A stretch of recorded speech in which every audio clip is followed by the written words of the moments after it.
Hello everyone. This is the second video that I'm doing on sustainable living, and I've decided to look specifically at the issue of chickens because chickens are an important part of our diet and one of our loves as foodies. So this contents list is basically to help me organise things, so it's not so important for you. But basically I'm going to proceed through our foodie loves and what others see when they see chickens. I'm going to consider about the numbers of chickens in the world, the prices of chickens, and then I'll look at the relative merits of intensive, free-range and organic farming of chickens. And we'll end by a look at a specific set of consequences for a river and pollution in Wales. So this is a Moy Park chicken, organically reared and processed in Northern Ireland. And when you see this, do you think of all the wonderful foods and dishes we can make of it? These are family pictures, but the bottom left-hand one, we're not entirely sure that it is a family thing, but it does look delicious. And I would like the recipe for it because it looks dark and very tasty. However, when we consider chicken numbers, maybe I don't really want to have that much chicken again in my life because other people see problems. So we're going to hear George Monbiot, who writes for The Guardian, later. And he writes about intensive farming of chickens. And the chicken are fed on soya from Brazil and Argentina. And in order to produce that soya, trees have to be removed, with devastating consequences for rainforests and savannas. Here's another person who sees problems with what we do. And this is the wild woman of the Wye River in Wales, who campaigns for the health of the river. We'll see why that's relevant later. So, in a book of which I'm a big fan, What We Need to Do Now by Chris Goodall, he has a paragraph which compares beef and chicken. It starts, "Continued production of large quantities of beef is simply incompatible with a stable climate." So that's beef. 100 calories of feed to make 3 calories of meat. Or to look at it another way, 4 units of beans, grains, etc. for 1 unit of beef. He asks, are other forms of meat better? The answer is, up to a point. Now the last 4 words are very important. He writes, pigs and chicken emit much less methane, and the footprint of pork is about half of beef, while chicken is even lower. So this is an edited version of what he writes, and it's when I first read this paragraph, I thought to myself, yippee, we can focus on eating pigs and chicken. This gives a get-out clause for chicken and pork lovers. We can eat as much as we like. But that's on the basis of a prejudiced reading. We need to look at some numbers. David Attenborough writes, 70% of all birds alive at this moment are poultry, mostly chickens for us to eat. 70% of all birds alive. Extraordinary. And Wikipedia tells us there are 19 billion chickens on the planet at any one time. That's nearly 3 times the human population, but at any one time. But remember, they are bred and slaughtered very rapidly. For example, in the UK, in June this year, 2021, 22.5 million chickens were slaughtered for meat in June, just 1 month. That's over 250 million per year. This is from government figures. And now 40% of our meat comes from chicken because it's affordable. So compared to the 1970s, chicken costs a third of what it did. Food prices have fallen by 25% and average household incomes have doubled in real terms. So chicken is more affordable.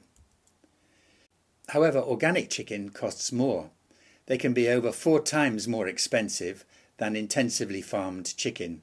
The prices range between just over £3 to £12.60.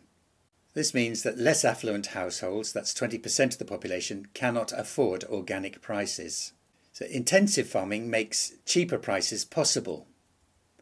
But unfortunately, as far as intensive farming is concerned, there are disadvantages. The closer we live to animals and the closer animals live to each other, the bigger the threat of zoonotic diseases, that is, diseases that communicate themselves across species, from chickens to humans. So, is it more climate friendly to raise chickens outside rather than in huge temperature-controlled striplet warehouses? Unfortunately, the answer is no. The more intensively you rear some animals, the more carbon efficient they tend to be. The focus here is on carbon efficient, and this is from the National Food Strategy, published a couple of months ago. So this same National Food Strategy writes, leaving aside other important concerns, and you always pay careful attention when you see such words, leaving aside other important concerns, intensively farmed chicken has a lower carbon footprint. We're talking lower carbon footprint. And birds gain weight more quickly when indoors. Also, they have fewer viruses, fewer die before they are slaughtered, and the higher survival rate means there's more output, a portion of chicken, for less input, bags of chicken feed. However, we must go back to the other important concerns which we left aside temporarily. There's animal welfare, there's pollution caused by manure runoff, and ammonia emissions into the atmosphere. So you cannot leave aside other important concerns. Carbon is not the only component of the total footprint. Finally, on the issue of organic chickens, for the climate, German research has shown that organic chicken was slightly worse. Organic pork is slightly better than conventional counterparts. Let's turn our attention back to pollution and to George Monbiot, who wrote in The Guardian, most rivers in England and Wales are affected by plagues of algae or sewage fungus caused by an excess of nutrients. And he writes, farming is now the biggest cause of river pollution in the UK. It causes soil erosion, the use of fertilisers, pesticides and dung. And the most intense and extreme cause of the poisoning of rivers is industrial livestock units. And he focuses on the River Wye. And he says the catchment of the River Wye is the UK's chicken capital. 20 million chickens at any one time. That's a lot of dung.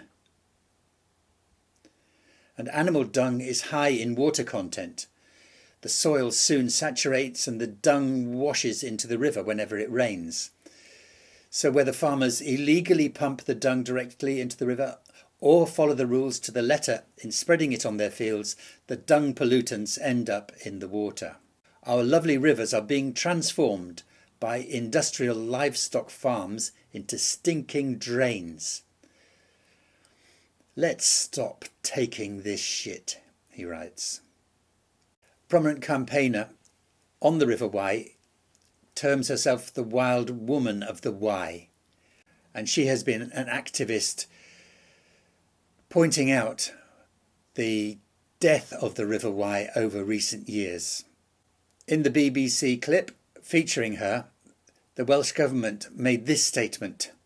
In this financial year alone, we have provided 9.5 million to continue to improve water quality, and at present 46% of Wales's rivers are at a good status. 46%. If you invert that percentage, you could equally well say 54% of Wales's rivers are not at good status. The majority of Wales's rivers are rated bad. So, let's turn back to the Moy Park Chicken. I'm not picking on Moy Park Chicken. It just so happened that we had one in the fridge when I needed photographs to create this presentation. You can check them out. They seem quite responsible to judge from their website, and they have a page on their sustainability initiatives. Nevertheless, I do think that the numbers issue around the farming, slaughter and preparation of chicken should give us pause and make us think really carefully about what we eat. There is no get-out clause for us chicken lovers. We need to learn to eat less meat. We need to learn to eat more sustainably.